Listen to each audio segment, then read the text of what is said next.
مولا حسین یا مولا حسین مولا مولا حسین یا مولا حسین. اب اس کے بعد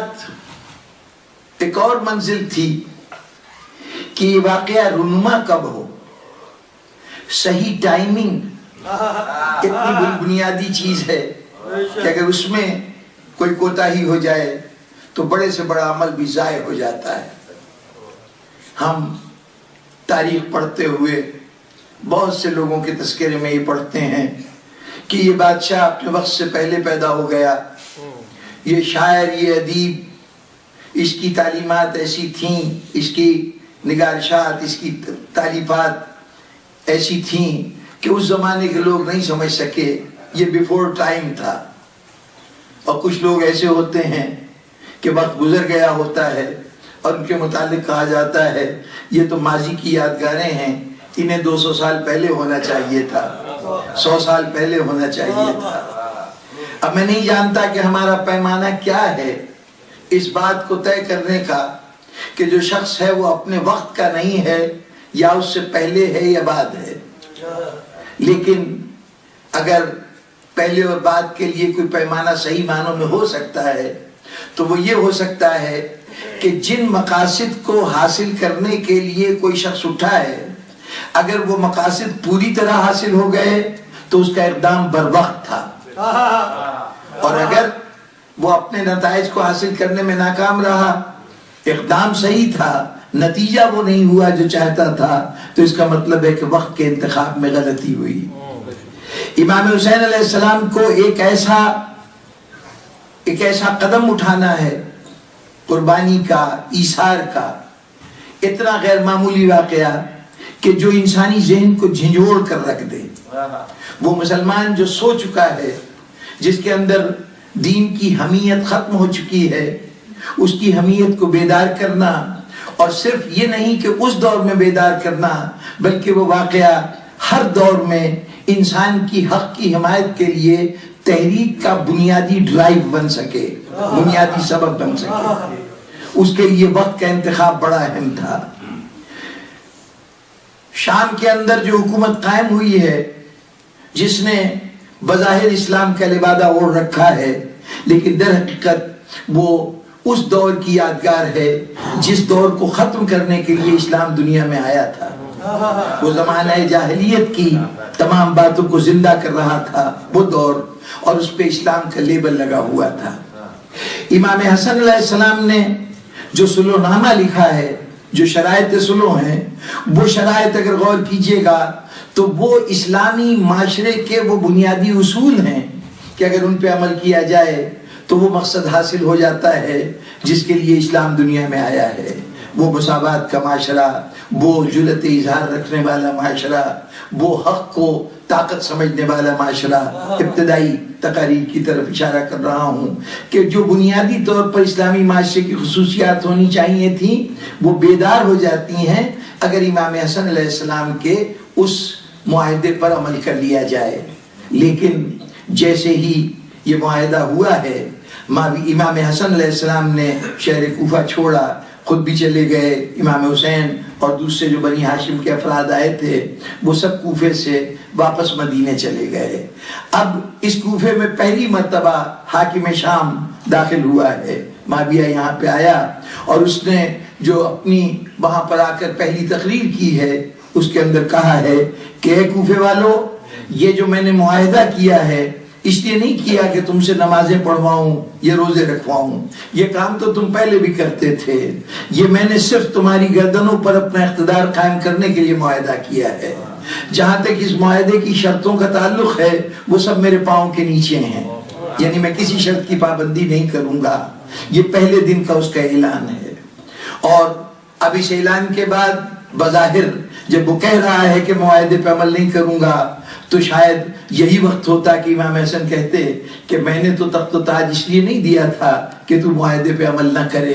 لیکن اگر اس وقت امام حسن علیہ السلام اٹھ کھڑے ہوں تو ظاہر ہے کہ اس کا مطلب یہی لیا جائے گا کہ پہلا عمل انہوں نے جو معاہدہ کیا تھا اس عہد پر خود قائم نہیں رہ سکے، اور عملی طور پر معاہدے کی خلاف ورزی نہ ہونے کے باوجود انہوں نے معاویہ سے ٹکر لے لی.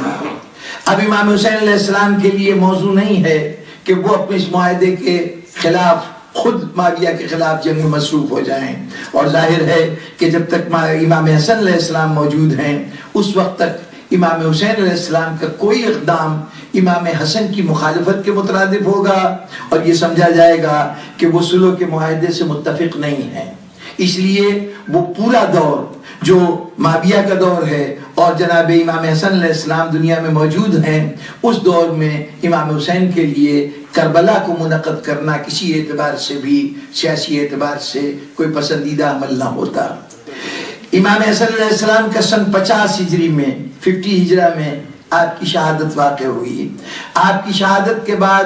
اب امام حسین علیہ السلام کے سامنے بہت سے مومنین آئے، مختلف امام حسن علیہ السلام کے دور میں امام حسن کا ساتھ دینے والے مومن آئے، اور انہوں نے کہا کہ امام سے درخواست کی کہ آپ میدان عمل میں آئیے، ہم آپ کا ساتھ دیں گے۔ لیکن امام حسین علیہ السلام کا سب کا جواب یہ تھا کہ میں اس قسم کا کوئی اقدام نہیں کر سکتا جب تک کہ وہ تمام دلائل موجود نہ ہو جائیں جو اقدام کرنے کا جواز بن سکیں۔ اگر امام حسین علیہ السلام اس وقت اٹھ کھڑے ہوتے ہیں امام حسن کی شہادت کے فوراً بعد، تو اس کا لازمی نتیجہ یہ ہوگا کہ دونوں بھائیوں میں اتفاق نہیں تھا۔ جب امام حسن نے صلح کی تھی تو در حقیقت امام حسین متفق نہیں تھے، لیکن کیا کرتے، بڑے بھائی کے لحاظ میں خاموش رہے، اور جیسے ہی امام حسین علیہ السلام امام حسن دنیا سے رخصت ہوئے، امام حسین میدان عمل میں آ گئے۔ اور دوسری ایک بڑی بات یہ تھی کہ ابھی تک باطل اتنا دبے پاؤں چلے آ رہا ہے کہ ملت اسلامیہ کے ذہن میں صحیح طور پر نقشہ نہیں بن پا رہا کہ برائی کہاں ہے اور کہاں نہیں ہے۔ دیکھیے، اگر اچانک کوئی تبدیلی آئے تو اس تبدیلی کو ہر شخص محسوس کر لیتا ہے۔ کل اگر دن کے بعد رات ہو جائے تو ہمیں احساس ہو جاتا ہے کہ کل تک دن تھا اور آج رات ہے، لیکن اگر آہستہ آہستہ اندھیرا ہماری ارد گرد پھیلتا چلا جائے، بادل آئیں، سورج کی روشنی کم ہو، تو ہمیں پتہ بھی نہیں چلتا کہ رات کب آئی اور دن کب ختم ہو گیا۔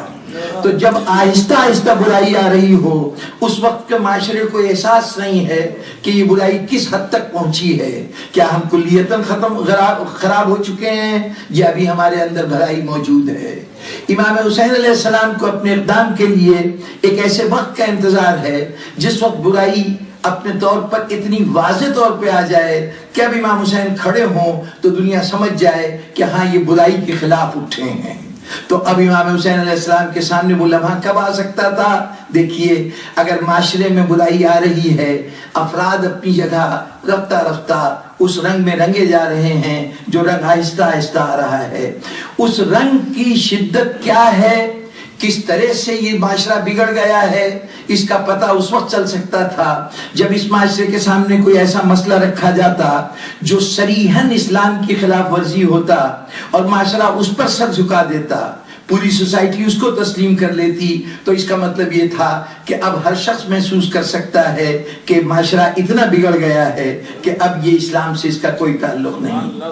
جب چھوٹی چھوٹی باتیں ہو رہی تھیں، کھانے پینے کی چیزوں میں تبدیلی آئی، رہن سہن کے انداز میں تبدیلی آئی، وہ جو اسلام کا عوام سے قریبی رابطے کا نظام تھا اس کی جگہ کے اوپر شہنشاہیت نے جگہ اختیار کر لی، تو یہ سب اتنا آہستہ آہستہ ہو رہا تھا کہ محسوس نہیں ہو رہا تھا۔ لیکن اچانک ایک واقعہ ہوا۔ اس سے پہلے جو لوگ آتے تھے وہ اسلام کا نام بھی لیتے تھے اور ان کا ظاہر بھی اسلام تھا۔ جو اس سے پہلے کی پوری خلافت کا نظام ہے اس میں جو بھی تخت پہ بیٹھ رہا ہے وہ ظاہری طور پر اسلام کا نام بھی لے رہا ہے، اسلام پر ارمان پیرا بھی ہے، اور اسلام کی مخالفت کو وہ قبول کرنے کے لیے کسی اعتبار سے بھی آمادہ نہیں ہے۔ اعلان اندر اندر کچھ ہوتا رہے۔ اسلام کی شکل تو اس دن بدل گئی تھی جب پہلی مرتبہ ابھی رسول مشکل سے 70-80 دن پہلے خطبہ دیتے ہوئے کہہ چکے ہیں کہ کسی قریشی کو کسی غیر قریشی پہ کوئی فوقیت حاصل نہیں ہے، کوئی ترجیح حاصل نہیں ہے، لیکن مسلمان بعد رسول پہلا اجتماع ہے مسلمانوں کا، ایک جگہ پہ تھوڑے سے مسلمان جمع ہوئے، وہاں یہ فیصلہ کرنا ہے کہ مسلمانوں کی لیڈرشپ کس کے ہاتھ میں جائے، کس کو قائد بنایا جائے۔ تو وہاں جس آرگومنٹ کی بنیاد پر فیصلہ ہوا وہ آرگومنٹ یہ تھا کہ ہم قریش ہیں اور قریش کو حق حاصل ہے کہ وہ حکومت کریں، تم ہمارے وزیر بن سکتے ہو انصار مدینہ، لیکن اقتدار جو ہے وہ قریشی کو ملنا چاہیے۔ کیوں ملنا چاہیے؟ ہم قریش ہیں اور رسول کے رشتہ داروں میں سے ہیں۔ جب رسول کی رشتہ داری اور قریش ہونا وجہ بن جائے کسی کی عظمت کا، کسی کو اقتدار دینے کا، تو اس کا مطلب یہ ہے کہ وہ جو رسول نے کہا تھا کسی قریشی کو کسی غیر قریشی پہ کوئی فوقیت حاصل نہیں، وہ نظریہ آج کے دن دم توڑ گیا۔ رسول کا مساوات کا نظریہ اس دن تب توڑ گیا تھا جب قریشیوں کی بالادستی غیر قریشیوں کے اوپر تسلیم کی گئی اور اس کو بنیادی پرنسپل قرار دیا گیا حکومت کے قیام کا۔ تو اسی دن سے ڈائیورژن شروع ہو چکی ہے۔ اسلام اسلامی سوسائٹی اپنے اصل راستے سے ہٹ کر اس راستے پہ جا رہی ہے جو رفتہ رفتہ پھر زمانہ جاہلیت تک لے جائے گا۔ لیکن یہ ایک دن میں نہیں ہوا، آہستہ آہستہ ہو رہا ہے۔ حسین اس انتظار میں ہے کہ وہ لمحہ آئے جب اتنی بڑی تبدیلی آئے کہ اب اس کی نشاندہی میں کوئی دشواری نہ ہو، دیکھتے ہی انسان پہچان سکے یہ تبدیلی کب آئی۔ پہلے افراد بدل رہے تھے، لوگ اپنی اپنی جگہ پہ تبدیل ہو رہے تھے، اب ایک ایسا واقعہ ہوا کہ جس میں پورا معاشرہ انوالو ہو گیا۔ وہ واقعہ کیا ہوا کہ تخت کے اوپر ایک ایسا شخص بیٹھا ہے کہ جس کا شریعت سے کوئی تعلق نہیں، جو دین محمدی کو بالکل حقیقت نہیں سمجھتا، جو یہ کہتا ہے کہ کیسی وحی اور کیسا الہام، یہ تو صرف بنی ہاشم نے حکومت حاصل کرنے کے لیے ڈھونگ رچایا تھا، جس کا ہر عمل شریعت کے خلاف ہے۔ ایک فاسق و فاجر شخص بیٹھا ہے اور کہہ رہا ہے میں امیر المومنین ہوں، میں نائب رسول ہوں۔ اس سے پہلے اس کردار کا حامل کوئی شخص بھی اقتدار تک نہیں آیا تھا۔ اب اس کے آ جانے کے بعد اگر معاشرہ اس کو بھی تسلیم کر لیتا ہے تو اس کا مطلب یہ ہے کہ اب معاشرہ تباہی کے اس مقام پہ پہنچ چکا ہے کہ اب یہ کہنے میں کوئی ہچکچاہٹ نہیں ہے کہ یہ معاشرہ رسول کا بنایا ہوا معاشرہ نہیں ہے۔ جس معاشرے کا بنیادی اصول یہ تھا کہ تم میں فضیلت وہ رکھتا ہے جو تم میں زیادہ تقوی رکھتا ہے۔ قرآن مجید کا ارشاد یہ تھا کہ تم میں مکرم وہ ہے، قابل احترام وہ ہے، عظمت کا حامل وہ ہے جو تم میں زیادہ متقی ہے۔ اس تقوی کے مقابلے میں فسق و فجور رکھنے والا اپنے کو امیر المومنین کہے، اگر معاشرہ اس کو تسلیم کر لیتا ہے تو اس کا مطلب یہ ہے کہ اب برائی اس مقام پہ پہنچ چکی ہے کہ اس کے بعد بھی برائی کا کوئی قدم باقی نہیں رہ جاتا۔ اب وہ وقت ہے کہ امام حسین علیہ السلام